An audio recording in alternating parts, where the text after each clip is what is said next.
Oh my God, Brie. Did you see the whole thing about Justin Timberlake getting arrested for driving under the influence in the Hamptons? I did, and I saw his mugshot, and honestly, it looks like they're using like a beauty light for him.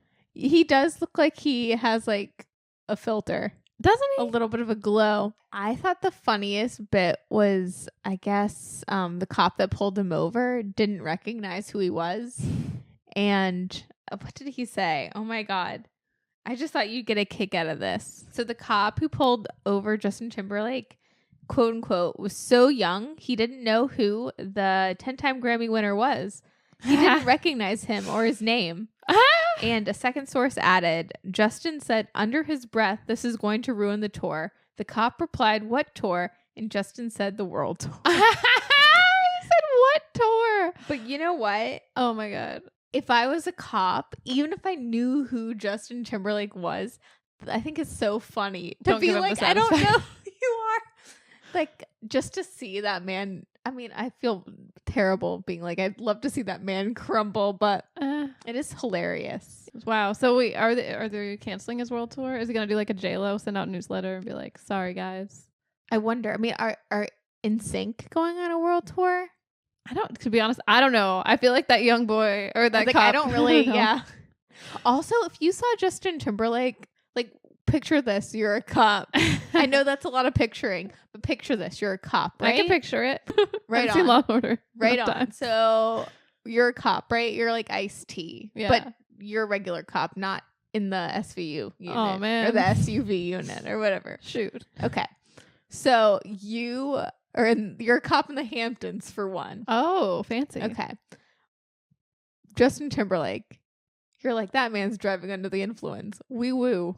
Get him, How boys. would you play this? Would you be like, I don't know who you are? Or would you be like... I'd probably just shake my head. I'd probably be like, "Can I see your ID?" Just to make sure. Mhm. You know, I might be like, "Oh, you look familiar." I don't know. I don't know how excited I could get over Justin Timberlake these days. I honestly don't think based on like the mugshot and the pictures around it, I don't know if I'd recognize him. Yeah. For one, like that cop, I don't know if I'd recognize that man. And when he'd be like Justin Timberlake, I don't know if it'd click. Be like, nah. It might not click until after he said world tour and I gave him the ticket and I drove away, to be honest. Oh, then you go home. You're like, wait a second. I think I pulled over Justin Timberlake today. Yeah. Like, just have like a flashback. Like vague visions of Cry Me a River music video. Oh my God. That would have been something great. Like, he tries to get out of like the ticket or something, or out of getting arrested. And you're like, "Oh, cry me a river." Yeah. You know, that'd be great. Oh my God. To pull a whole thing like, I don't know who you are. And then to be like, "Cry me a river." Ooh, a double whammy. That would kill Justin Timberlake. Would kill him more. I don't know why I'm Literally. like, yeah, I'm like, it'd be so funny if that cop legitimately was so young he didn't know who Justin Timberlake was, but to make a pun, like a Justin Timberlake pun, and Justin Timberlake and then he like didn't get recognized. His ego must be brutal. This is the year of karma. It is, yes. My kink is karma. My king of karma's a bitch. Karma is, yeah. Well, you want to start? Oh yeah, I thought we did. I forgot we didn't. Hey, it's Nikki. And it's Brie. And we're Late to the Party, a weekly podcast about the film, fashion, and pop culture moments that shaped us into the weirdos that we are. Hey, Brie. Hey, Nick. Howdy. Howdy ho. Idly ho. Idly hodily. I don't know. I'm just feel like Ned Flanders. Late to Party Renos. Yeah. Gotta have some of this DC. I know, right? Cheers. I'm glad we're on the same page. That was the most pathetic ASMR. I know, it didn't make any noise. I thought it'd make like a clink, but I don't think these cans are made for that. No. Anyways, how's it going? I know you've been on a journey.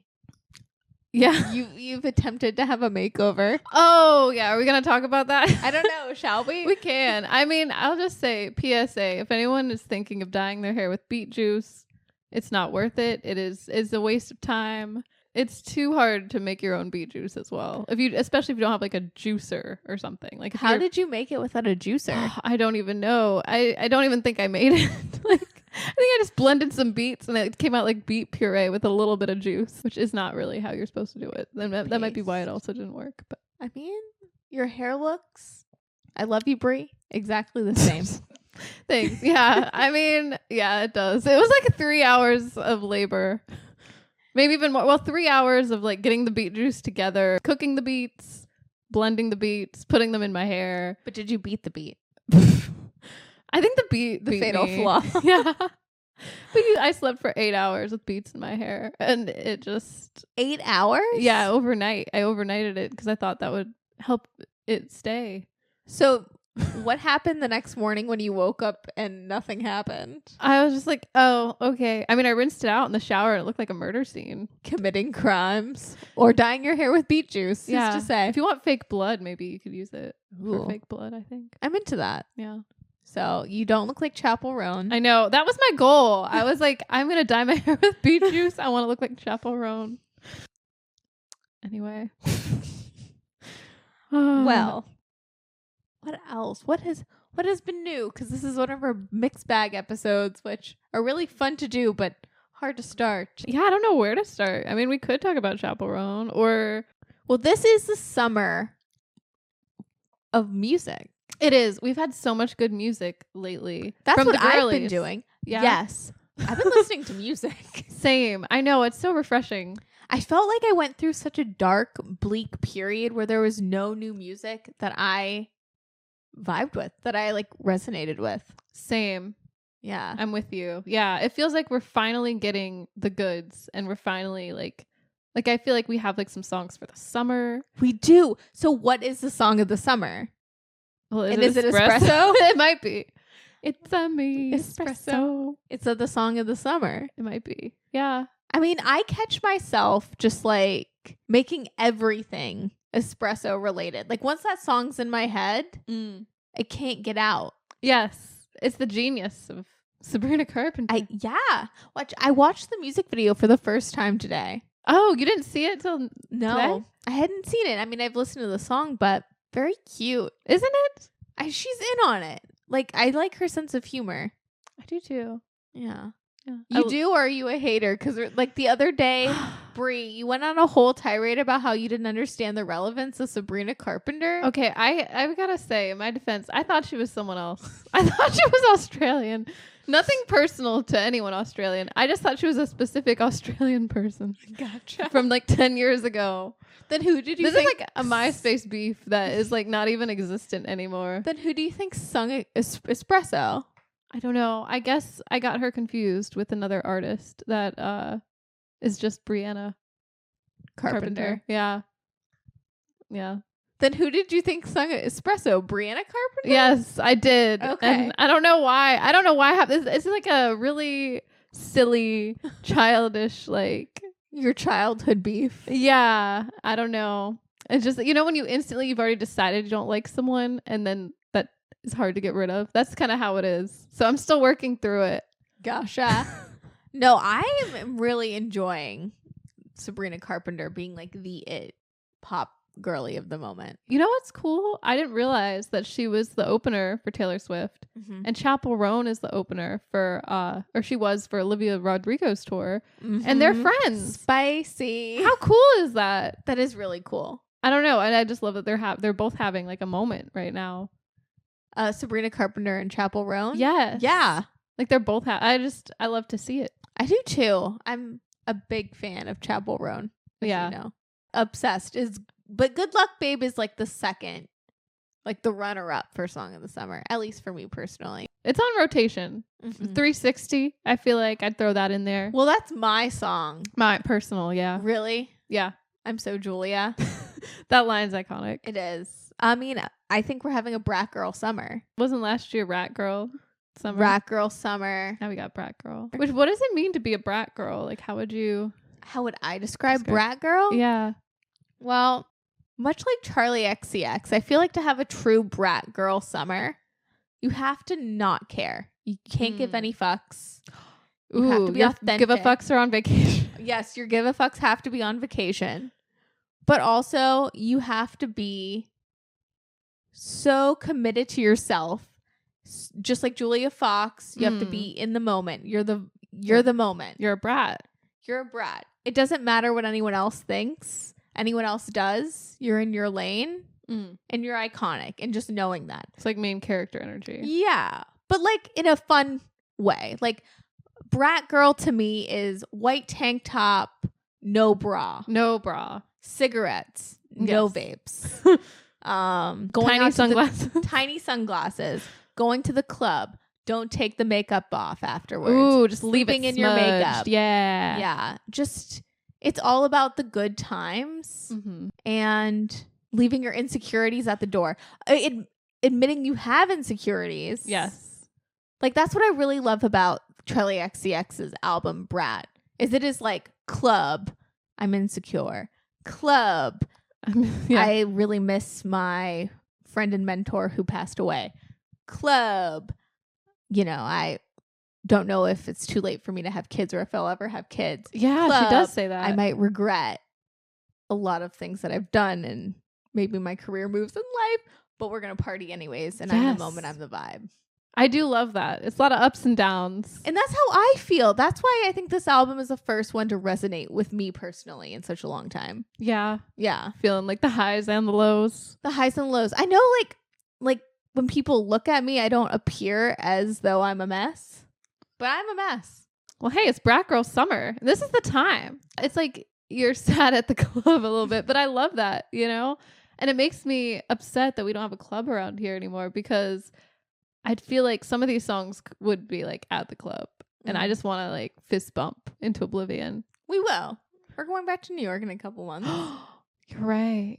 But no, but Brie, I remember, I think things changed like post-pandemic. I feel like the summer of 2021 for us personally, we were Brat Girl living. Yes. Something happened. There was a vibe shift and we became a little boring. But I feel like this summer, Brie, you and I have to get back to our Brat Girl roots. We do. Because I feel like we ourselves don't know, and the people that listen to our podcast don't know, we're a little more brat. Yeah. We are. We're a little brat. And we can drop it low. And you drop it low so hard. You really do, though. But it's about the party. We can get depressed. And still party. And yeah. That's how you get through it. You have to party. Every moment in my life where I've been super depressed has also given me the best club moments. That's so the true. Club classics. The club classics. Know? That's so true. We got to hit the club. Well, also, okay, tell me if these things resonate with you. Okay, things that are Brat Girl Summer. Vodka Red Bulls. Ooh. Yeah, I mean, in the right moment, for sure. Like a party all night. Sleeping in your makeup.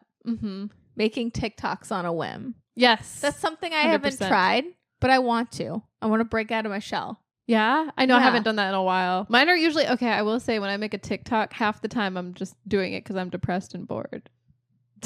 And that's when you got to act on your creative impulses. Exactly. Booking a plane ticket last minute because it was cheap and you have a friend in that city. Oh. Internet brain rot references in everyday conversation. Yeah. That's late to the party with Nikki and Brie. That's just us. Wearing sunglasses indoors. I do that all the time. Ever since You've done that. I've done that too much because, I mean, I lost my other ones. They're somewhere. Yeah. I know they are. That is very brat. Making friends in the club, then keeping in touch. Has it ever happened to you? I've made friends in the club, and usually when you make friends in the club, you keep in touch for maybe a max of 2 weeks. Yeah, I was gonna say, like, I made like a friend doing karaoke once. Like, we were both drunk doing karaoke, and then we got each other's numbers, and she texted me like the next morning or something, and that was that. That's all. That's how it. Yeah. She was like, "Nice to meet you," and I was like, "You too." And it never went anywhere. Voice memos. Wait, just leaving them? Yeah. Nikki, you do that all the time. I to do. Me. I leave you psychotic voice memos. I love them. They're my favorite. Taco Bell cantinas. What? Wait, what is that? Well, next time we're gonna have some content because I'm gonna take you to a Taco Bell cantina. Okay. Next time we get a chance. It's different than a normal Taco Bell? You're going to enjoy it. Okay. Suddenly wearing lime green, even though you've never before. That is just us. Yes. Suddenly. Actually, this ugly shade of chartreuse that Charli XCX has made her like brand, her Pantone color brand. It's very Shrek. It is. It's very Shrek. It's very like audacious. Yes. It's like so ugly. It's cool. I love it. I think it's perfect. Yeah. Can we talk about the marketing real quick? Yes. Because I really love the marketing behind Brat. Like Okay, how would you describe the marketing? it's almost like a meme. Like it reminds me of like an internet meme. Like because it's like lowercase, like the font she uses, and then that color.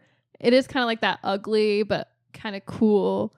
Image not found is the font. You know, like the image not found. Yeah. I know what you're saying. Yeah. Which I love. I love that too. Because it is something that like I think it's so interesting to read about Charli XCX because as a teenager, I was really into her first album. Mm-hmm. And then I just like I heard the song with Troye Sivan, 1999. I know Vroom Vroom. Like I know about Charli XCX and I've liked her, but I was really into that first record. And then now coming back around to her, it's so fun to see her. Like I think the past record she did, the one where she's on the top of the car, apparently she deployed a lot of her like the marketing tactics that her label wanted. And that was supposed to be very commercially friendly. And this one isn't. But it's her most successful, most commercial record. But it didn't try. I love that. That's the 360 way. That's the Brat Girl Summer. Tesla Cybertrucks are not Brat Girl Summer. Oh. I was like, are they? Shopping at Erewhon. Moon Juice. I'm like, I think I've had Moon Juice before. Moon Juice is really gross. Yeah, I don't remember liking it. Worrying about the past. I mean, always. No, not really. I mean, it comes and goes, you know? Giving someone who doesn't deserve your energy the time of day. I try not to keep that in mind. Yeah. You're way better at that than me. Yeah. Yeah. You know, you got this though. After enough partying. Yeah. I think you just need to get me out. And apparently according to this, crystals are not Brat Girl Summer. Oh no? No. But you know what? You know what's the best crystal to have? What? Yourself. Yeah. Maybe that's the point. It's like you don't need the crystal. Like you're not looking for that support. You're just being a brat and you're like, I'm gonna do it anyways. I'm gonna do it. Like it's who I whatever. It's not like main character energy. I feel like that's like very like neatly with a bow. This is like, hey, I'm me. Like I can rely on myself. I like that. I do too. And I like Charli XCX's it's like finally getting her flowers. Yeah. And to be honest, I didn't know much about Charli XCX until you like I mean, I know she's been around. I know she did Boom Clap. Which I didn't know that was her, to be honest. But like I know she's been around and in the zeitgeist and she was on Fancy with Iggy Azalea. That's like my only friend. Like I was just very on the surface. Like but after deep diving, it's been kind of cool. And especially like this album I vibe with. That first record, I think, is called True Romance. I think you'd really like that. Yeah. I'll check it out. Like I'll definitely like keep listening to her now. Because I think her sound is so interesting. It's like, well, because she DJs, you know. We saw that Boiler Room set. Yes. I love that. I love like also her sound. Like some of the distorted sounds she creates is really cool. And like a lot of her songs have that, it's like a club beat where it's like, you know, and then she has like auto tune and she raps a bit like in some of her songs in a British way. And yeah, it's really cool. Like I'm just like, oh, she's like a amalgamation of things. Yeah. Yeah. I would say this Brat record is perfect. It's damn near perfect as like sonically. Like I think it's an album, like it's a club record and it's like 360 is like a big pop song that's really fun and it's like an anthem. I love it. I've been listening to it nonstop. Same. I'm like, that's like the thing that like pumps me up. Yes. I'm like, yeah, I gotta listen to 360 and feel something, you know? For sure. But this record has like a lot of emotional depth, which is really surprising. Yeah. But in a very like vulnerable way that it's so vulnerable. It's like almost empowering. Yeah. And the beats really help that. Like, because it sounds like nonstop wall-to-wall clubbing. Like, bust another club, like that Gaga meme. Because it sounds like that, even though she's dealing with topics. It's almost like what Kanye West wishes. Remember when he was on stage, like, and had the auto-tune, but was, like, saying these monologues? Yeah. That were, like, crazy pants? This is, like that, but that makes sense. Yeah, it's done well. It makes sense. Yeah. I like it. I like the juxtaposition. I really like that one song she does. I might say something stupid. I feel like that's so relatable. Yeah. Yeah. She's like, here I am, just in the corner. Like, I forget what else she said, but I just remember, like, listening to that. It, like, resonated with me. Like, she just seems so vulnerable on this album. Yeah. I like Talk Talk a lot. Yeah. Yeah. That's a good one. I've seen that, like, gain traction on TikTok as well, which is cool. So, and what other record do I like Sympathy is a Knife. That's the one you were telling me about the other day. Sympathy is a Knife is allegedly about Taylor Swift. Oh, really? Yeah, there's a line. This one girl taps my insecurities. Don't know if it's real or if I'm spiraling. One voice tells me that they laugh. George says I'm just paranoid.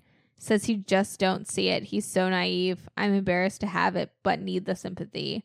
I couldn't be here if I tried. Why I want to buy a gun. Why I want to shoot myself. Volatile at war with my dialogue. I said that there was a God if they could stop this. Wild voice tearing me apart. I'm so apprehensive now. Don't want to see her backstage at my boyfriend's show. Fingers crossed behind my back. I hope they break up quick. Because I couldn't be here if I tried. I'm opposite. I'm on the other side. Wow. Yeah, I didn't realize that was about Taylor Swift. But that kind of makes sense. I mean, do they have a beef or is she just... Well, I mean, what is going on with, like, the whole album release? So I know Charli XCX releases her album, right? And then Taylor Swift releases another version of, not the Dead Poets Society. The Tortured Poets Department. Tortured Poets. PTSD. PTSD. We all have PTSD from Taylor Swift. Yeah. I mean, I don't know. It's all speculatory. But what about Charli XCX's album? That was like, this is another album, but with 3 extra songs, but it's the same, but it's not. I'm like paraphrasing a bit, but. Well, so recently, Charli XCX in her native UK, she was slated to go number 1. Like, she was climbing up the charts. She was at number 1 for a time. As she should be. Yeah. And I guess Taylor Swift, in her slight defense, I guess, she is touring the Eras Tour in the UK at this time when Charli XCX is set to get the number 1 spot that week. I see. So Taylor Swift releases like a extra track or a voice, some variation, some 30 variations. Too many. Yeah, she's had 30 variations. She did another variation that was only in the UK. Oh. So because she was already number 1, she just stayed at number 1. You know, she's trying to break a record.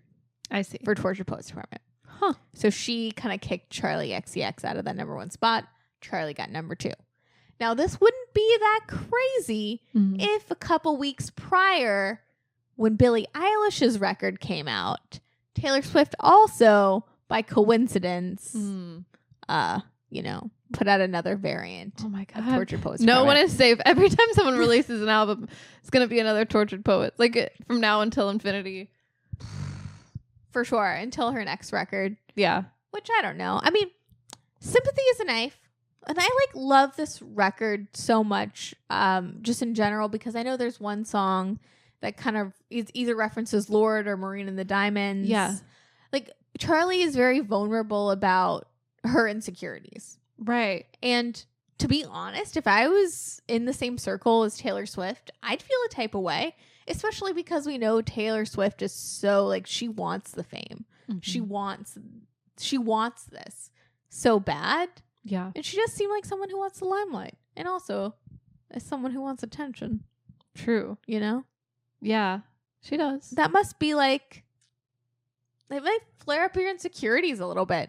Also, I as well could never be like Taylor Swift if I tried. Do you ever, Same. you know what I mean? Like, you know, that I think, one. Yeah, there's like tall- a girl that makes you feel like, I do think it's very honest when, because that other song, Girl So Confusing, I think is the one where she's maybe, like you said, talking about Lord or Marina. Like either way, it's like she talks about how it's just confusing to be a girl and kind of like jealousy, like how we get jealous of other girls sometimes, or there's someone maybe that just, especially in Girl So Confusing, I think we've all had like a friend or an acquaintance who you're like, do they hate me or do they like me? Like, could we be best friends, or do they like want to see me suffer? Right. And it's hard to tell, especially if you like are kind of similar in some ways. I mean, I recently read, like, it's old now. It's old news, but the whole thing. You're late to the party? I'm late to the party, but like Marina and the Diamonds, or just I guess just Marina.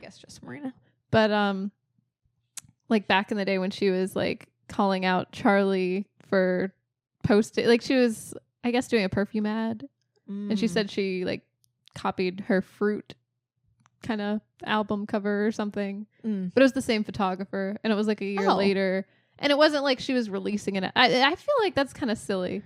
I feel like Marina maybe needed to check herself, you know, and that like she was being a little confusing. Girl So Confusing. Yeah, you know what I mean? And why? It's a relatable thing. Like, I've been on both sides, you know? Yeah. You just get in your feelings. Yeah, this whole album, I feel like Brat is just in my feelings. That is a good way to describe it. Yeah.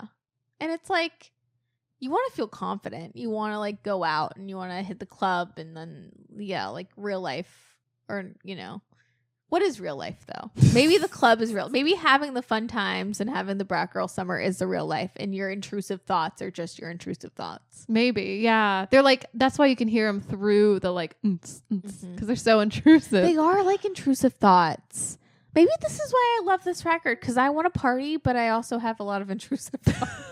Yeah, I can't drown them out with the music. Yeah, but you try. I've tried. Well, maybe that's the point of this, is not to drown them out. Just you know, party alongside them. Party alongside the intrusive thoughts. I think so. I feel like it's therapy. I feel like this album's therapy. I agree. No, I love this record. Also, so I was listening to La Culturistas, the Bo and Yang Matt Rogers podcast. Yeah. And I think you'd appreciate this. So Charli XCX says, hot girls listen to Lana Del Rey in their AirPods. I feel like any cool, like genuinely cool girl not only likes Lana Del Rey, but understands the lore of Lana in a really deep way. She's an art figure. She smokes cigarettes and she's got a vocal fry. I love how the last two things are like just facts. She smokes cigarettes and she's got a vocal fry. And I mean, according to, remember when I had intrusive thoughts? Yeah. Because we got a negative YouTube comment. I don't know if I'm giving them just what they want. Oh, probably. no, I don't think so. But they said that our voices like so vocal fry, they could like flip 1,000 burgers. Yeah. I think that's what they said. Yeah, it was like crazy. But anyways, I just don't understand the Lana lore, you know? Which I kind of took it as a compliment. I'm like, ooh, that many burger? Like, ooh, are we like Julia Fox now? Like, slay. Goals. But yeah. But yeah, that quote kind of made me feel a little better. Also, I feel like people that like Lana Del Rey just find a way to connect with each other. Agreed. And I who doesn't love Lana Del Rey? I can't understand not vibing. Like, I have like a Billie Eilish level love for Lana Del Rey. Yes. Oh my God. That interview she does. Mm-hmm. Oh my God. Or her interview magazine like article with Lana Del Rey is perfection. Ah, yes. I love their friendship too. I love how she says like Lana just calls her up, and it's just so cool that like, because they're both artists in their own right, and I just love it. I love how they like are starstruck by each other. Like, that's so cool. Yeah. And I love like Lana Del Rey as not like a mother figure, but like an older sister figure to these younger artists. Yeah. Because I do feel like we grew up with Lana Del Rey. We in a lot of did. ways. Well, I feel like Lana Del Rey, which we'll talk about pretty soon because we're having a whole episode on Lana Del Rey. Yeah. But she did like give me my whole, like, she was the wind beneath my wings. Uh-huh. Like, she did kind of raise me. Like, she like You sound lifted me up. That's like pretty much what Billie Eilish says. But she did. You remember me? You remember me before I knew a lot about Lana Del Rey? Yeah. You knew me after. Those flower crowns. My life changed. She actually did, like, she shaped me in a lot of ways. Same. This whole podcast, like, our whole, like, mission statement, it's really just Lana Del Rey changed my life.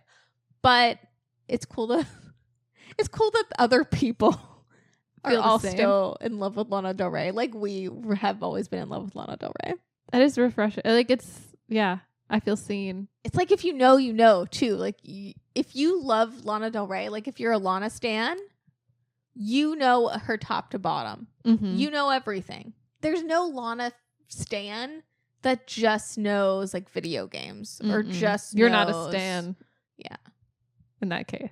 Well, yeah. Not yet. Not until we make you listen. Just making people listen to Lana Del Rey against their will. Yeah. So pastime. Yep. But I guess just circling back to Brat, any other thoughts? Are you gonna have a Brat Girl Summer, or where do you stand on this? Yeah, hell yeah. I liked the song Spring Breakers she released. Just because always referencing Spring Breakers is one of my favorite movies of all time. Iconic. But yeah, I mean, I can't stop listening to 360, so I'll definitely be listening to that. But like, I feel like this whole album's really smart and says a lot, I think, just about the female experience. And so many good beats. Like, I love club classics. It's one of my favorites. Yeah, I'm like, I just want to listen. Yeah, it's like you really feel like you're up in the club. So yeah, I love the Von Dutch remix with Addison Rae doing that scream. Yes, that's the energy I really do want for this summer. Yeah, we should bring that energy. Just like kind of like chaotic but fun. Yeah, maybe a little sad, but still partying. Well, I think that's the fun thing too. It's like Charli XCX, especially in that 360 music video, is referencing a lot of it girls. Yes. And she has a lot of it girls like Julia Fox.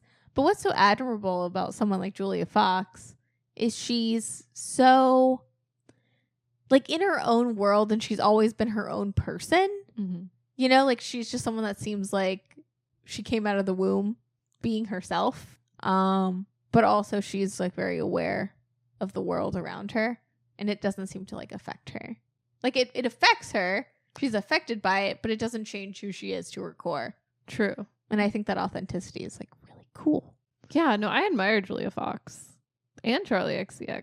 Mm-hmm. I love how she got all the girlies together. I know. For the music video. And Charli XCX has been around for so long. Yeah. And then now she's finally, like, has the hit album and, Yeah, like, she's fully blowing up. Mm-hmm. I love it. It takes time. It does. It's like your life is not over. Like this, like, Gen Z millennial belief that your life is over after 25. Oh, I can't. Yeah. And basically, like, everyone we're really resonating with right now is, like, especially we just watched Bottoms, and all of those girls are our age. And that gives me, like, a lot of hope, That's crazy. Yeah. Wow. Well, hey. Brat Girl Summer. Brat Girl Summer. Anything else have you been interested in? I know we talked about Billie Eilish a little bit. Yeah. I've been listening to a lot of Billie Eilish. I love her new album. What do you think? Because last time we talked, you hadn't listened to it yet. I really love it. I think it's so cool, like, how the songs kind of blend together and reference each other, and like it's kind of similar to Brat in the way that it feels like there's highs and lows. There's like, it's like a sad time, but then there's like some happy, yeah, like upbeat kind of songs, which I guess is like hit me hard. And it's like, I get it, but yeah, I enjoyed it. It's like different a bit than her other albums, I feel. Yeah, like the sound is a bit different, but it's still somehow I'm like, oh yeah, that's Billie Eilish. Like, Lunch is a bop. I love Lunch. I love Skinny going into Lunch.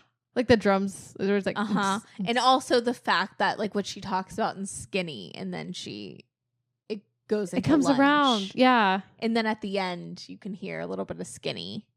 I love it. I love at the end. Blue, she, man, what is it that she references? Hold on. It references, references Birds of a Feather. Because she talks about that again. And then it references Chihiro because she talks about opening up the door. So it's like certain lines she takes from the song. I just think that's really cool. Mm-hmm. Like this album has its own kind of life. It's like a through line throughout the whole album. It almost tells a story. Yeah. But like a personal, like a journey. Okay, not to make everything about Lana Del Rey, by the way, but apparently she's also the reason why Phineas got into music. Really? Yeah. And wanted to make beats because of Born to Die. So I'm just saying, this is, I mean, it's Pride Month and this is the month to recognize Lana Del Rey's influence. Truly. I mean, no, but it is fun to like see culture unfolding right now and finally being of the age of these people. Like we're like Phineas's age so being like, oh, he was that inspired by Born to Die as well. Like, but like finally, like even circling back to Bottoms, like it's not like, I don't know, it's not like an Oscar-winning picture or anything, but it caters to my humor to a T. Yes. Where I'm finally being seen. So I love that there's like these musical artists like Phineas, deeply inspired by Lana, like that Jeff Basker production. Mm-hmm. And like finally that's in popular culture and, you know, the humor and Bottom. Like I just. Do you want to talk about Bottoms? Can we? Well, no. Well, I feel like I'm being given what I want finally. Yeah. Like I feel very vindicated. I'm like, finally. Because I feel like there was such a lull, at least for me. No, there was. Because I know you were really into Lizzo for a bit and I couldn't get into it. You couldn't? No. Even though I realized she was talented, I couldn't. Cardi B, I loved her, but couldn't relate. Do you know what I mean? Okay. So this is like, it's been a while then since you've really related is what you're saying. Yes. So since an artist has really resonated with you. I feel fed. Yeah. That makes sense. Yeah. I feel, I'm like, this is my time. Right now, I feel like the artist I feel like I relate to most right now would probably be Chappell Roan. I really love what she's doing. Pray tell. Well, just her voice is so beautiful and it's so like, it is very Kate Bushy. We've talked about Chappell Roan before too. Yeah. But like, I love Kate Bush, but I love Chappell Roan. I love Chappell Roan. I love like what I've been doing lately. Since we couldn't go to her concert, I've been finding footage on YouTube and just watching like I'm at the concert. Oh my gosh. Every time because TikTok knows that I love Chappell Roan, obviously. You know when she plays Pink Pony Club and she basically just gives the mic to the audience? Yeah. Every single time I get a little misty. I love that song. That song is up there too for my like song of the summer. It's in the rotation for sure. Yeah. Yeah. It's my spiritual song of the summer. It is. You have emotional experience with it? A little bit. Because I like, again, I really resonate with what she's saying. Like I understand. Like having a place. Yeah. Safe place where you feel like yourself. Mm-hmm. Yeah. Yeah. No, if you think about it, like it is a deeper song than what it sounds all like upbeat and poppy, but it's like, oh wow, it's a powerful song, I think. Yeah. It hit me at a very interesting time. Yeah. We've talked about it. That song and End of Beginning by Joe. Oh wow. Yeah. Just those really. back to back. But I love Chappell Roan. I love that she's also blowing up because she's been around for a while. Mm-hmm. And yeah, she, you know, I'm trying to remember what song she does a cover of, because I've been thinking like I want to see her do like a Fleetwood Mac cover or something. She's Dreams. I think it's it was one Dreams. of her big YouTube covers. Yeah, it's so good. She's a great voice. She has the perfect voice for that song. Mm-hmm. Yeah. Oh my gosh. Did you hear Sabrina Carpenter, to circle back, her cover of Good Luck Babe? I did. Yes. It's not bad. Yeah. I love how it's like, it feels like all the worlds are like coming together. I know. Well, Taylor Swift just caring about the #1 spot. It's really fun to see like the artists up and coming are really like supportive of each other. And like, it's not about that really. I love it. I mean, that's the energy that we need. Yeah. I feel like there's something else about Chappell Roan. Oh, Bad Romance. So apparently she's been covering Bad Romance for like years, like at, just wherever she's like playing. Then that's a song that changed my life. I'm sure generationally it probably changed Chappell Ronan's life too. Chappell Roan. Yeah. No, you can tell. I mean, that song has so much influence. Mm-hmm. But yeah, Gaga saw like a clip of her singing it and said like she basically like approved. She's like, "Oh, I love Chappell," and so like it got me thinking like, how cool would it be to have them like collab or something? Ooh, wouldn't that be cool? What do you envision as a Chappell Roan Gaga collab?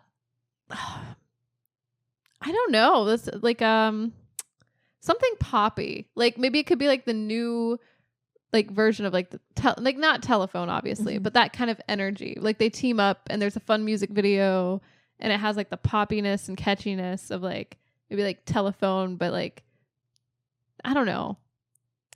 Like yeah, I don't know, something where the girls come together to kill someone. I don't know why that's maybe they don't have to. Maybe murder isn't necessary, but I mean not necessary, but a fun time. But you know what I mean? Like just I know what you mean. It's just hard for me to fathom. Like I feel like Lady Gaga is so different from like the Bad Romance Telephone days. That's true. Yeah, I don't know because and Chappell Roan's music, it's like poppy, but it's like there's some elements of like maybe country or something in there. I love in general when Gaga does the piano ballads. Like one of my favorite Gaga songs of all time is Off the Fame Monster. It's called Speechless. Yeah. And that performance she did at the AMAs in like 2010 or 2009 where she sings Bad Romance, but then she goes in the Gaga fashion, goes on the piano and sings Speechless. And she has like a bunch of broken glass and she like breaks some more glass. Ooh. That's one of my favorite performances of all time. Something like that, I think, would be great. And if Chappell, can she play the piano? Because I don't know, but I hope. If they could play the piano together, that, I don't know, I would just die. Speaking of another iconic performance where I think she also does Speechless, with Poker Face at the 2010 Grammys, Gaga, see this is where I'll learn it. Gaga and Elton John are on the dueling pianos singing. Mm-hmm. If Chappell Roan can play the piano. Dueling pianos. Do you know what I mean, though? That would be sick. Like, I want to see Chappell Roan in her full drag. Yeah. With, like, the Red Wine Supernova or, like, Hot to Go energy with Gaga. And then I want to see them take their little booties to the piano. Mm-hmm. Dueling piano. That would be so awesome. That's what we need. Yeah, I manifest. We gotta manifest. No crystals. We are the crystals. We are the crystals. Everyone manifest with us right now. Or chant. Have you seen that TikTok where everyone's holding hands in a prayer circle and they're like 360? Oh my God, really? But yeah, we have to. That'll be part of the chant for sure. That's how it starts, and then we like just whatever you really want, you just focus on. Yeah. I'm into that. Speaking of people blowing up, have you seen Hitman yet? I have, yes. You have seen Hitman? Yes, I did. You did? Yeah. See, I was surprised. I thought I was going to have to tell you the plot. Nope, you don't. I've seen it. Okay.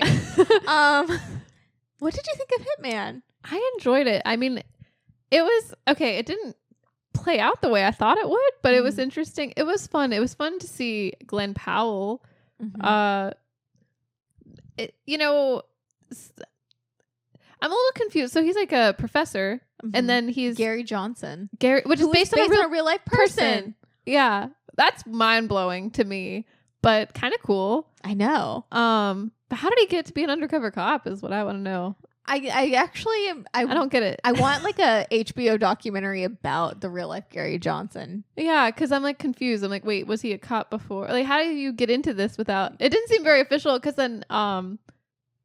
I'm like asking for a friend. How do you become an undercover hitman, but not really a hitman? Yeah. But while you're looking that up, though, Hitman is the latest Richard Linklater project with Glen Powell, who actually also co-wrote the screenplay with Richard Linklater. Oh, which always surprises me. I always feel like when I hear Richard Linklater's name, I think of Boyhood, and I think of like the Before trilogy. And my mind never goes to the classics like School of Rock. Oh, yeah. Or like all the films. In my mind, I'm like, if it's a Richard Linklater project, I'm like, oh, it took 15 years to make and Glen Powell over the course of his life.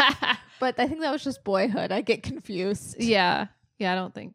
Yeah, I'm sure he wasn't making it for that long. But. No, but in my mind. Yeah, but maybe all those, he was like practicing all those characters. You know how he like goes into different characters each time? He's like a different hitman. It's a showcase in Glen Powell's acting. It really is. Like, I was surprised. Like, when he has like the weird orange hair and is giving off like Charlie, like Chirani vibes. Oh, Chirani. Oh, what were you thinking? I was thinking like Willy Wonka, like the Johnny Depp. But I can see the Chirani, especially with the glasses. Same vibes though. Very similar, yeah.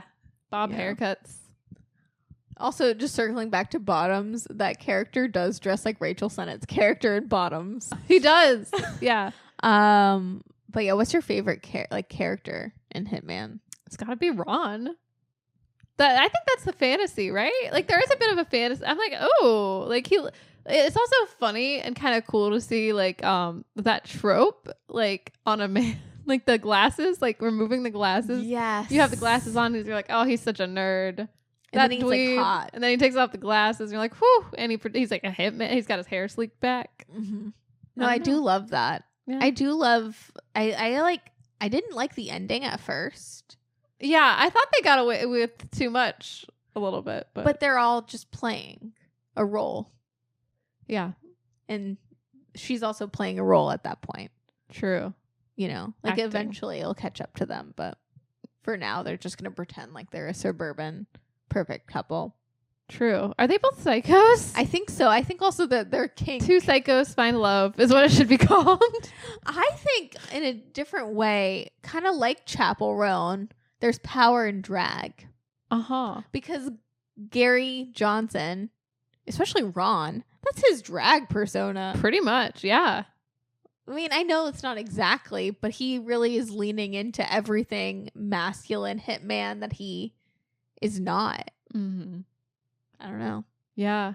The power and persona, maybe I should say, more than drag, but No, I know what you mean. I mean, he does put on some interesting costumes and like fake beards and things. So, you know, he's fully another person. like Master of Disguise. He is. He's a master of disguise. So, yeah. I mean, it was a fun movie. You know, I guess it can't be taken too seriously. Mm-mm. No, but I do love the Glen Powell Renaissance, Yeah. if you will. Like I watched Set It Up recently. I did too. Really? Yeah.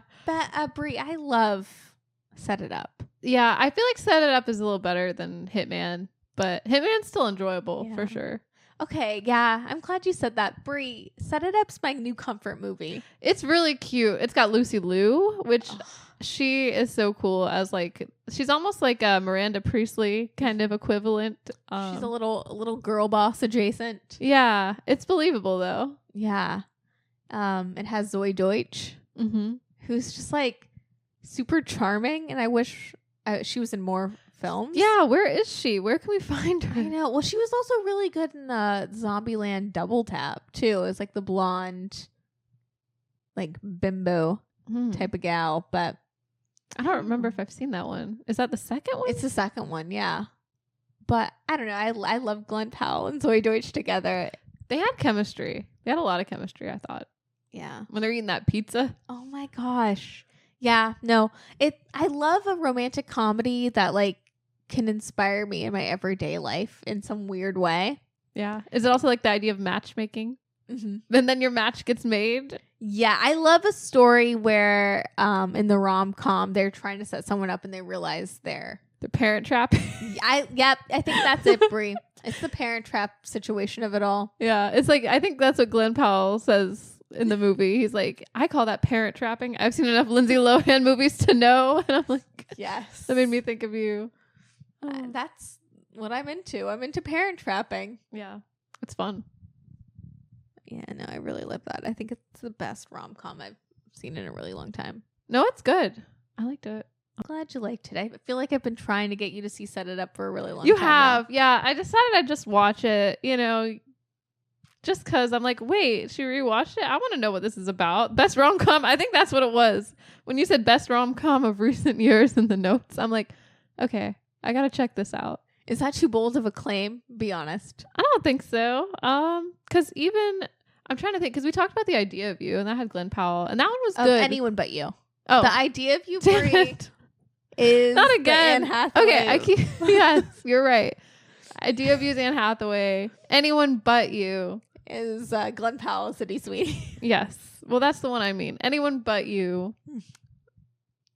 That one was good, but I don't think it's as good as Set It Up. Mm-mm. I just don't think the characters have as much chemistry in Anyone But You. I think it's the chemistry. I also think Set It Up it's like I know it's a Netflix original, and it's funny because that film feels more like a real movie with like, it just feels real. Set It Up is... Yeah.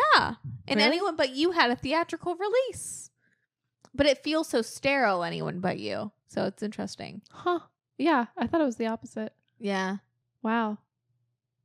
Yeah, because I remember wanting to see Set It Up when it came out. I remember seeing previews and be like, oh, this looks really good. And Lucy Liu, oh yeah, like I like this idea of like, you know, they're both like assistants and they're under pressure and their bosses are crazy. And then they're trying to match make them. And then so I think from the preview, from what I remember anyway, I didn't know if it was like a Lucy Liu romance or if they were going to, you know, what the romance, what was going to be the bigger romance or... Yeah, did you think it was going to be a romance between Taye Diggs and Lucy Liu? Kind of at first, yeah. That's what I thought marketing-wise back Marketing-wise. when it originally came out. But yeah. I don't know. I like the fact that Zoe Deutsch's character, like I really relate to her. Mm-hmm. If I'm comparing a lot more than Sydney Sweeney's character, that's for sure. Yeah. And at the end, I was like, oh, I should write again, or I should put my creative input out there. And that's the testament to a good rom-com, is that like it inspires me to like live to my full potential and like believe in love. Like if it doesn't do those two things, I don't want it. Yeah. I know that's a tall order. It is. But no, I like in movies too when the characters push each other to be like their best selves. And I feel like they do, you know? Yeah. They do. And then we're inspired. Yeah. But also Glen Powell, I think, is... Yeah, what are your thoughts on Glen Powell? I mean, I think he's a hottie. Yeah? Know? Yeah, I think he's charming. I didn't think he was hot at first. I'm not gonna, you know, just looking at him. But it's his character, I think. Something about him. He's got the je ne sais quoi. Yeah. He's an it boy? He's an it boy. Yeah, I think so. You know, you just either have it or you don't. It's true. I think he's also a really good actor. Yeah. I mean, when he after watching like Set It Up and Anyone But You, and then seeing Hitman, where he like it immediately starts him as like the professor or whatever. It's like such a totally different character, and the way he uses his voice. Yeah. I'm like, I knew that's him, but it's just such a different vibe. Like I believe it. I believe Glen Powell. Yeah. I believe in him. I believe him when he's on screen. Yeah. But yeah, he's the moment. He's like the it boy. He is. Him and hopefully Josh O'Connor, my rat boys. Oh, yeah. I know. That's a thing. Rat boys are in. But I love how it's Brat Girl Summer and not Rat Boy Summer. Mm-mm. We took it back. We did. However, I will say, if we're talking about hotties, I've been getting a lot of like supercuts of Challengers clips on my TikTok still. Oh, yeah? Yeah. And I have to admit, I think my celebrity crush as of late, and maybe my hall pass, if Ben is listening, my fiance, I think it's Mike Feist. Yeah? I think I could destroy his life. I knew it. How'd you know? Because he looks like John Mulaney. Like Stuart Little. John Mulaney. You're too incredible. Yeah. But no, I feel like I could just ruin his life. Yeah. Anyways. Is that an invitation? I know, if that man is out there. That's funny. But another hottie, mm-hmm. which I don't know if this is like your hottie or if you're trying to be him. But did you read that Hozier article? I think it was for the New York Times. That was a fascinating article. Like, what is this article called? I'm like, how to... Oh, Hozier was never one hit wonder, but now he has a second smash. Great article. Shout out to, I probably can't load it because I've done I know we've used up free. all our free. When you copied and pasted that and sent it to me, I was like, oh my gosh, thank you. I felt like I was doing the Lord's work because Brie, I was like, you gotta read this New York Times article of Hozier, and you exalted all your free New York Times articles. Yeah. So had I. So I had to go on my work computer and copy and paste and put it into a Google Doc. Anyways, oh my God, can I not read who even wrote this article? I think it's is it not at the bottom? No. Oh my God, I can almost see it. I can almost see it. I gotta know who wrote this. They'll never get their flowers. That could be me. The way he's sitting on the bleachers. Yes, that's why you wanted to dye her hair with beet. I know. I'm like, it looks like he's got the beet juice hair. Beet juice. I'm just saying, if you know, you know. I don't know. Oh man. But yeah, what did you think of that Hozier article? Well, it was very fascinating. To be honest, it starts out talking about the "Take Me to Church" music video, which I've never seen that music video. Really? Ever. I've only lived it. I mean, you technically did, because at the concert they did show it in the background. Oh, but I wasn't looking. I don't know where I was. I was transcended. Like we were all like our eyes were closed and our hands were in the air. You were at church. We were at church. He took us all. The Hozier church. Yeah. But I think it's interesting that he chose to depict like two gay men in the video, and I just never knew that. You know, I just think it's interesting. Like, I don't know. I get ally vibes from him and from that concert, but I thought they were showing up to see what was her name? Like, Allison Russell. Allison Russell. Yeah, I just thought they were there for her, but I think they were maybe there for him or both. Lesbians love Hozier. Apparently so. I did get those. I understood the assignment in that room. Yeah. But I also I think it's really cool that a lot of younger people resonate with Hozier. A lot of queer people resonate with him. Mm-hmm. But it's also cool that he doesn't besides the "Take Me to Church" music video, he's not an ally. Like, he's not like Taylor Swift in the "You Need to Calm Down" music video. He's not, putting on something. That's true. Or maybe Taylor Swift is not. We won't go down that rabbit hole today. No. But yeah, he's just like Charli XCX said about her new record. Sometimes the artistry just shines through. Mm-hmm. I think people just get those vibes from him. I think so. Yeah. And he seems like a sensitive soul. Yeah. At the same time, you know. Also, this might inspire people to be more well-read, because this man is well-read. He based this whole Unreal Unearth album on Dante's Inferno. Wow. Yeah, that's crazy. So we love a literate Irish king, you know? Yeah. Apparently, too, his album, was it his album? Or no, just the song Too Sweet. That has been on a high. Where was it? Oh, in April, he reached #1 on the Billboard with Too Sweet. And then he was the first Irish artist to be in that spot since Sinead O'Connor in 1990. Wow. That's with nothing a long compares time. To yeah. Yeah. That's awesome. And also Sinead O'Connor, following in a good line of people standing up for, well, Sinead O'Connor really did put her stick her neck out back in the day. She really did. But I don't know. It's cool that it's two Irish musicians are very politically conscious. They are very aware. Yeah. You know, from Sinead O'Connor to Bono. I guess there was a lot of stuff in Ireland too. I think at least Sinead O'Connor talked about how things were going on there that we didn't know at the time. Definitely. I mean, I don't know a lot about Irish history, but even listening to Bono talk, there's a lot of I think that's why back in the day U2 wrote, Pride and In the Name of Love about Martin Luther King Jr. I think that they kind of understand American history. Mm-hmm. Because of what they've gone through, which is interesting. Yeah. It's also interesting to hear Hozier talk about beekeeping. You know, he has some hobbies. He like is politically conscious. He's an activist, and he also keeps bees. You know, he kind of does look like a beekeeper, though. Like, I'm not too surprised. That man is so tall, though. It's probably because he can reach the bees. Probably he just can go right to the nest. Right to, yeah. Oh. But no, I don't know. I don't know. I think that's like the theme of like all these artists right now. Like the people that are of the moment. Like they've been working at this, pounding the pavement for 10 fucking years. Yeah. That is a theme. Yeah. And then they become Gen Z icons, which is, you know, what anyone could hope for. Right?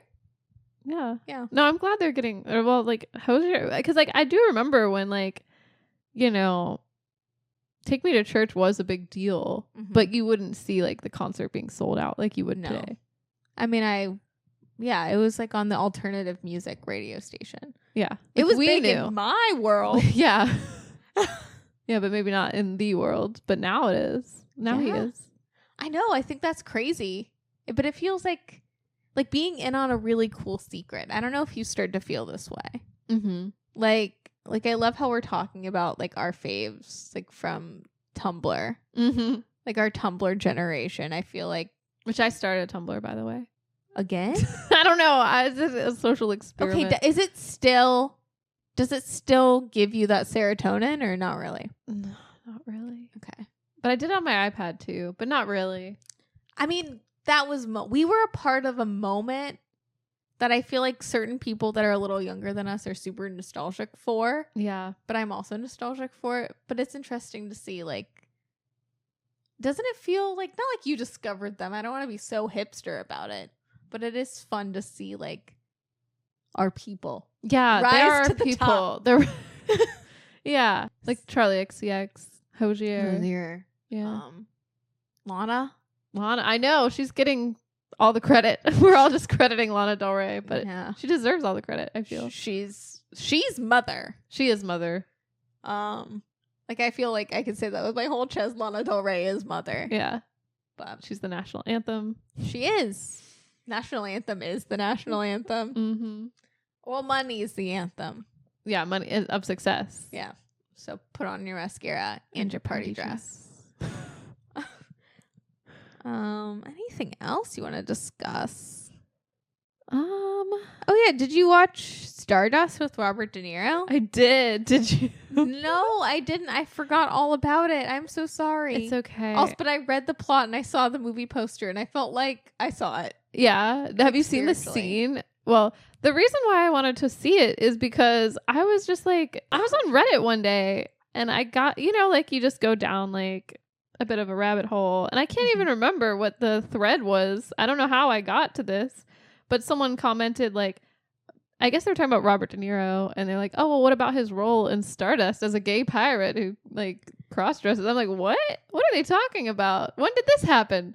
Because I think you think of Robert De Niro and he plays all these tough like mobster guys, you know. Or Meet the Parents. Yeah, he has like those two vibes. Yeah, like the intern doing like Tai Chi or murdering you. Yeah. Yeah. Casino vibes. Either way, very serious. But he does. You talking to me? Yeah. Which is funny because in Stardust, he does play that role a bit. Like he's the captain of a ship. So outwardly, he's like that. But then behind the closed doors, he's like, I don't know, sensitive and giving fashion advice. And I don't know. It's wild. It's just interesting to see Robert De Niro in a role like that. I can't even imagine. I know. I couldn't either. But he plays the role really well, surprisingly. So do I need to see this? I mean, maybe. It has Claire Danes, which I don't know if that means anything. But she kind of gives me the vibes of like something that you could also see like maybe a Gwyneth Paltrow playing, you know, like that kind of role. Yeah. And it's like a fantasy kind of movie. It does have some, I don't know if there's hopefully there's no animal cruelty, but there's some scenes with like animals that look like, it's like taxidermy maybe? I don't know I hope it's all fake. Like I hope they didn't like use any real animals. Cause you know how standards sometimes are different. That's true. Back in the day. Cause it's like from 2007, I think I read. Something like that. Yeah. Anyway, that was the only thing I found really jarring. But it's got Michelle Pfeiffer. Okay, so I'm not making it up. Michelle Pfeiffer's in it. Yeah, she's one of the witches. You know, there's always got to be a witch. Yeah, there's like there's a lot. No, they're not in space. They're just in the sky. Like they're in the clouds, not in the outer space. The inner space? Yeah, the ship flies in the cloud. There's a lot of things. Wait. I'm not gonna lie. Some people compared this to Harry Potter and stuff. I don't think it's quite on that level. No offense to this movie. There's a lot of like, you can tell there's a lot of lore, but it doesn't all make sense. Like it's just kind of random to me. Like it's like they picked a bunch of things from different stories and made their own kind of, this is how magic works kind of thing, which is fine. Gotcha. It's just not quite like anything I've seen. So like it's riding the coattails of a Harry Potter Narnia situation. Yeah, a lot of people compare it to Narnia. That's wild. I mean, I would have to watch the movie to fully unpack this Stardust lore, but that there's a witch in the sky seems a little sus. No, she's not in the sky. She's on the ground. Only the people in the there's a ship in the sky. So that's very like Peter Pan. Oh yeah, you know what I mean? But the witch isn't on the ground. And like there's the real three world. witches. It's very much like Hocus Pocus. These witches. Okay. Yeah. It's a lot to keep up with. Like, I don't know if I completely understand this movie, but oh my God, Brie. Speaking of Robert De Niro in like a gay pirate role, yeah. Have you seen The Adventures of Rocky and Bullwinkle? Yeah, a long time ago. He gives a little bit of gay pirate there as well. Wait, is he in that movie? He is. No. Is he Boris? I think so. No way. No, it's that Jason Alexander. I haven't seen that movie since I was a really little kid. I had it on DVD. This is a bad shot. He's like the evil guy. Like he's like the mastermind. He's Cartoon Fearless. Huh. I think that's his name. Wow, that's kind of fun. Yeah. It's got like an eye patch or something. Is that an eye patch or a monocle? Again, like gay pirate though. Yeah. It's a little something something. I see what you're saying. It's a little I don't know. Are we misusing the term drag? I think don't know. we're misusing the term drag at that point. Something like this is a very over the top outfit. He's got like some type of, it is almost like a pirate hat with like the death, like the skulls. And then a long Matrix jacket and then a military jacket underneath the Matrix jacket. It's just fashion. That's off-duty drag. Actually, all of them look very fashionable. Natasha, whoever she's got those like purple sunglasses. That's Renee Russo. Oh, is that Renee Russo? Wait a second. So that was a pairing, like a meeting in The Intern when Robert De Niro and Renee Russo get together. She's the masseuse. Oh my God. Ooh. That on-screen chemistry. Okay. All from Rocky and Bullwinkle. Wow. No, but her outfit slays. I mean, this is something that you could wear today. Like, this is like, literally, this is Brat Girl Summer. It is. It's like how I wanted that Skims dress to look on me.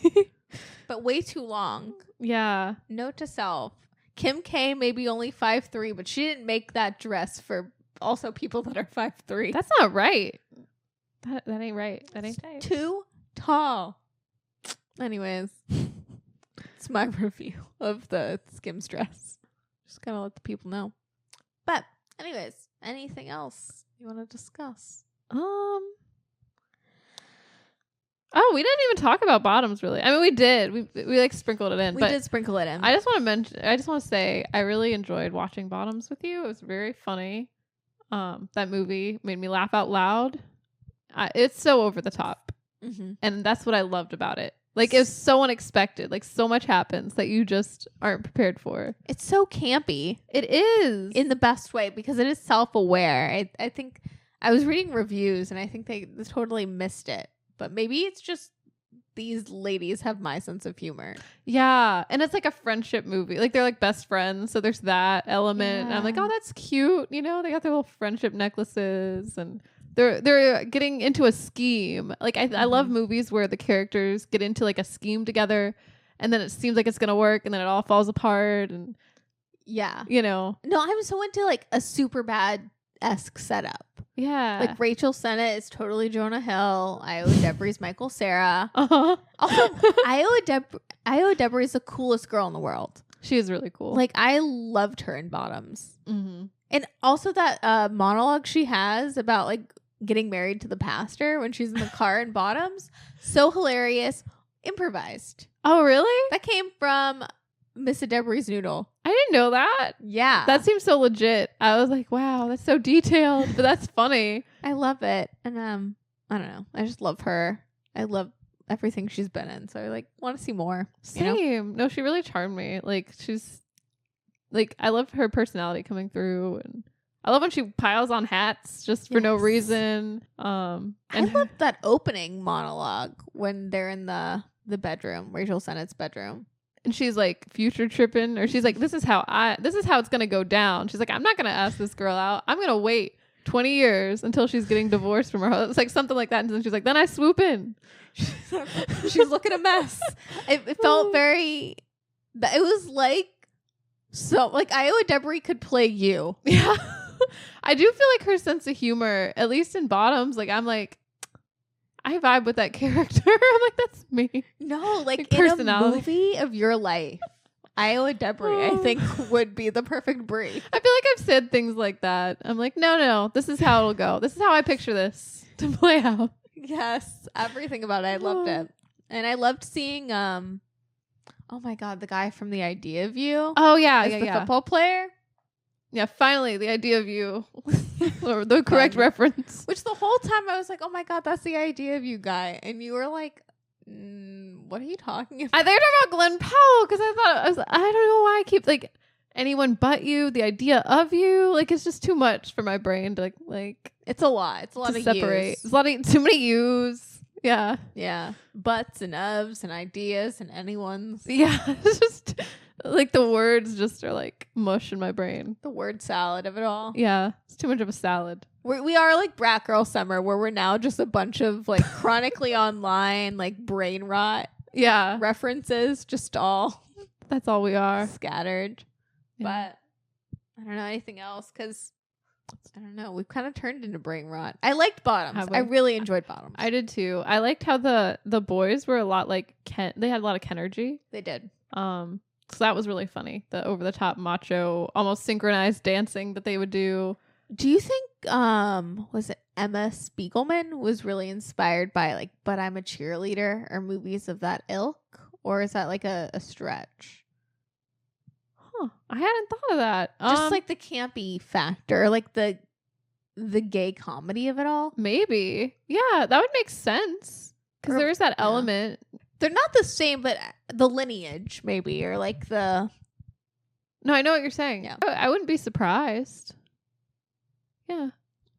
Or at least a Drop Dead Gorgeous. She's definitely seen Drop Dead Gorgeous. Drop Dead yeah. Or a Dick. Yeah. It is very... I mean, this movie is very campy. Jawbreaker. Mm-hmm. Yes, because there's a lot of murder. Mm-hmm. There's blatant murder in this movie. Like, this movie's wild. Like, it gets more wild as the movie goes. Like, it's crazy. It gets out of hand. True. I love of lying. The premise of, like, a female fight club. Yeah. Yeah. That looks like fun. It does. It's empowering to punch people in the face. I feel like, though, if we had a female fight club, it would devolve into, like, something like Bottoms. Probably. Yeah. The rumor would go around. One of us was in juvie. And we'd roll with it. We'd be like, yeah, it's fun to lie sometimes. Yeah. It'd bite us in the butt. We're not like as gay as these two characters, but I feel like in an alternate universe, the plot of Bottoms could have just been something we've done. I was thinking that the whole time. I'm like, is this just like a mirror, but more gay? Yeah.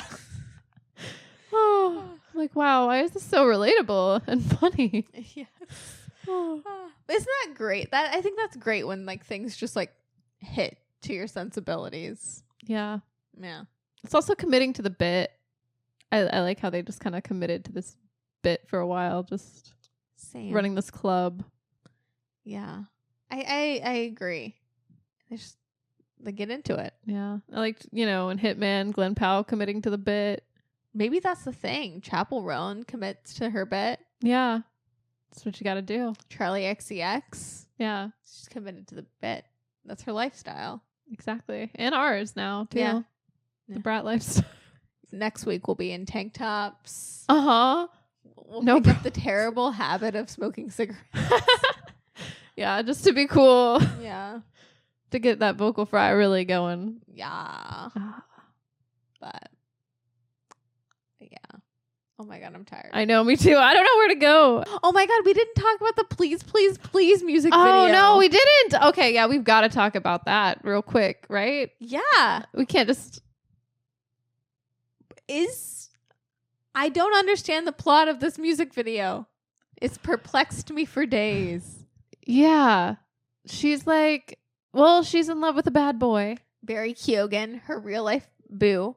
And maybe Hitman. Yes. Ben Affleck to her, Jennifer Lopez. Pretty much. And she is wearing like those like fur, like these obnoxious fur coats. Mm-hmm. Very stylish. Yes. I did enjoy like the aesthetics, like the cinematography and the colors, like everything, like the outfits. I love Sabrina Carpenter's aesthetic and everything about her. It really is like a little pinup girl or Bridget Bardot meets like Chrissy from Three's Company. Yeah. Like I do love how she plays into like the bimboification of it all. She does. I love that. And I love this particular music video. Please, please, please. It's like a movie playing out before us. Because it's like she's in jail in this scenario. Mm-hmm. And then she's getting out of jail and he's Barry Keoghan. Yes. He's getting put in jail for being a bad boy. Which, is this a continuation on the Espresso music video? Because at the end of Espresso, she gets arrested. And when she gets out of jail in Please, Please, Please, she has one Prada Beauty lipstick, product placement, and those little kitten sunglasses. You're right. That she was wearing in the Espresso music Nikki, video. oh my God. I think you're right. I didn't put that together at first, but I think you're right. Because I'm like, why does she only have these items? It's because she just got arrested. That's all she had. Too busy dancing, like in Does Your Mother Know and Mamma Mia. Yeah. For the Espresso music video. Well, because they're give a fucks were on vacation. Yeah. But yeah, they have this whole like a bad gal, bad boy affair and Please, Please, Please. Mm-hmm. I do love the line where she's like, I don't know if it's your culture, which I'm assuming is like Irish and violent. Oh. Yeah, I'm like, what does this mean? Like mobsters? Like, what is this? I like that music video, but I don't really understand exactly the plot because she goes back to, like, as soon as she gets out of jail, she's in jail. Like, how does she form this relationship with this man? I don't know. I feel like it's not supposed to be too deep, but I think it is like very similar to Hitman, like how it's like a fantasy. I think it's like that. Like you see those like, I don't know, maybe they're supposed to be like a Bonnie and Clyde sort of. Ooh, okay. Is what I'm guessing. Like they both probably commit crimes. Ooh. And she's maybe less sloppy than he is because he's going to jail a lot more than she is. And she's like, don't embarrass me. And what does she say? Yeah. But she doesn't care. It's like she's like a mob wife. I think that aesthetic is that's what I'm getting. A little Carmela Soprano. Yeah, I'm getting those vibes a bit. Like she stands by her man, even though maybe she shouldn't, but she's into it. Yeah. I also just think it's cool that she got Barry Keoghan in the music video. No, I like it. It's I like fun. seeing them out. I like all the paparazzi shots.